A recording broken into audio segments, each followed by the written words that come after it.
Vamos falar um pouquinho agora com relação à temperatura, né? Então a gente falou que a radiofrequência ela aumenta a temperatura do tecido, mas o quanto de temperatura alvo eu tenho que trabalhar dentro daquela gama, né, de reabilitação e a parte da estética? Vamos ser bem objetivos. Para eu estimular a produção, para eu estimular a neocolagênese em virtude da desnaturação do colágeno, né, a atividade dos miofibroblastos, e produzir efeito reafirmante, que é a inflacidez de pele e corpo. Eu trabalho com temperaturas mais altas, na faixa de 40 a 42 graus Celsius. Para as estrias, eu também tenho esse preceito de trabalhar com temperaturas mais altas, mas não chegando a 42, na faixa de 40 graus Celsius. Para celulite, onde eu preciso só aumentar a circulação, uma vez que a base da celulite é o edema e fibrose. Então a gente trabalha com temperaturas mais baixas, 38 a 40. E celulite inflamatória esquece aumento de temperatura. Aí a gente entra naquela discussão que acho que a gente até teve, né, no primeiro episódio, de celulite inflamatória, de celulite não inflamatória. São conceitos um pouco interrelacionados, né? Uma vez que ela não se separa, ela não se divide nas 3 fases do processo de reparo. Mas, enfim, na celulite, os resultados terapêuticos mais observáveis são em temperaturas menores, porque você consegue aumentar a circulação sem produzir efeitos sobre o tecido colagenoso.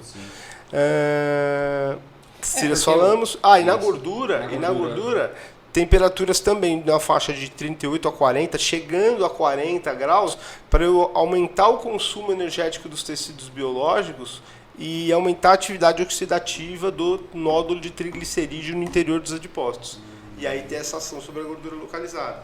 Não é indicação, tanto estrias quanto gordura, não são indicações quanto flacidez muscular, não são indicações terapêuticas primárias da radiofrequência, mas são indicações terapêuticas visivelmente beneficiadas por ela.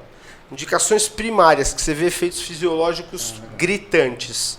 Flacidez de pele, tanto em músculo quanto em face, que seriam as rugas, e Tá falando flacidez celulite. Isso, e a celulite. Celulite por atuar na fibrose e no edema. Porque a radiofrequência ela ajuda, né, na microcirculação, metabolismo sim, local, alvo, oxigenação do tecido. O que ela entra como coadjuvante aí é gordura, estrias e flacidez muscular. Mas você vê, a gente colocou, acabamos citando a flacidez muscular aí, que a gente vai discutir, acabamos colocando praticamente, tirando manchas. Tratamos todas as disfunções estéticas corporais e faciais com um equipamento. Exato. Né? Eu acho brilhante isso, a gente vê isso. E, por exemplo, o que a gente estava falando lá com relação à parte do aumento da temperatura, dos benefícios da temperatura, de qual temperatura e do tempo. Sim. O tempo ele é importante numa radiofrequência, numa aplicação, e eu acho que é legal jogar isso daí para você e você já acrescentar a tecla CAL das nossas tecnologias com diferencial. Então, assim, manutenção desse tempo da radiofrequência. Ótimo. Vamos entender a base, né? Deixa eu pegar o nosso bonequinho do Electrocast aqui, que vai ser... Eu fiz uma impressora 3D, viu, galera? Olha o bonequinho do Electrocast, esse aqui é para os convidados. Ainda não ficou bom, eu não achei que ficou tão bom assim. Eu começo a fazer a aplicação da radiofrequência no tecido biológico, imediatamente a temperatura do tecido biológico começa a aumentar. Eu gosto de usar o que se chama de escala visual analógica de temperatura. O que é escala visual analógica de temperatura? O paciente começa a te dar um feedback. Tá frio ainda. Tá morninho. Agora tá quentinho. E aí eu uso a escala de 0 a 10. Né? Quando ele chega no 7, aí eu pego aquele termômetro infravermelho que acompanha o equipamento e começo a usar o termômetro infravermelho paralelo à região que eu estou aplicando, porque o 7 já demonstra muitas vezes 38 graus. É quase que uma regra. O paciente lançou um 7, que é um quentinho para mais, tá a 38 graus. Do mesmo jeito que eu arrisco dizer que quando o paciente fala...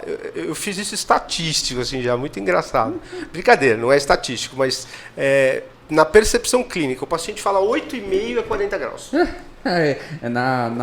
O paciente fala 8,5, porque a gente avisa assim para o paciente. Avisa, enquanto não estiver aquecendo, não precisa me dar nota. Então, é menos de 5. Começou a aquecer, você me dá de 5 para cima. 9 é um aquecimento muito forte. E 10 está te queimando. Então você não vai falar 10. Você vai no máximo falar 9. Quando você fala 9, aí o que os outros equipamentos que não têm a tecnologia dos equipamentos da DGM fazem? Ou melhor, o que você tem que fazer nos outros equipamentos que você tem essa tecnologia? Que você não tem essa tecnologia? Ou você diminui a potência do equipamento, só que se você diminuir a potência do equipamento, a temperatura vai diminuir mais do que você queria.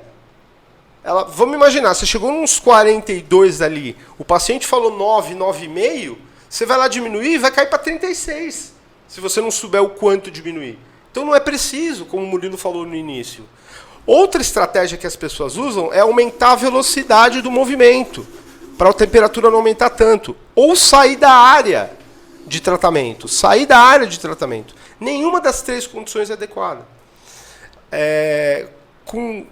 Em cima dessa linha de raciocínio, a DGM Eletrônica desenvolveu nos equipamentos que dispõem de radiofrequência, no Energy, que é um equipamento exclusivo de radiofrequência, e no Dermosux, que é uma plataforma com uma série de recursos, inclusive a radiofrequência, uma teclinha chamada call de calibração.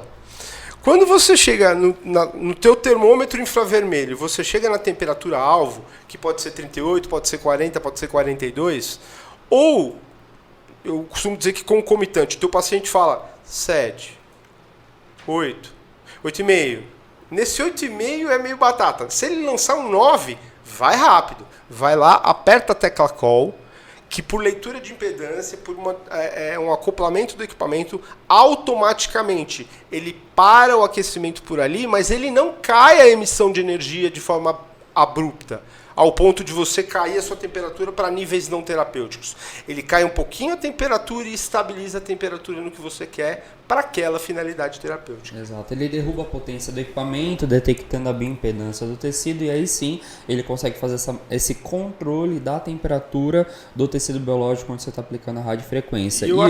Pode falar, pode falar. Eu acho isso bárbaro, só para concluir o raciocínio, porque alguns equipamentos do mercado de estética, alguns equipamentos de radiofrequência do mercado de estética, tanto nacional quanto internacional, vêm com o termômetro na manopla.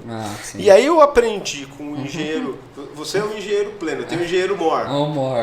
Eu aprendi com o engenheiro mor da DGM, com o Décio Minali, que quando você tem o termômetro, que é um termístor, né? É como se fosse você tem um NTC ali para você ver o quanto que você está tendo de temperatura na região do cabeçote, na manopla, e você tem um infravermelho ali também. Só que esse dispositivo na manopla pode sofrer, se pode já estragou, pode sofrer uma interferência de 10% de variação na temperatura medida. Se você pensar em 40 graus, 10% são 4 graus. Entendeu? Então 40 graus 4 para baixo são 36, você não está tratando.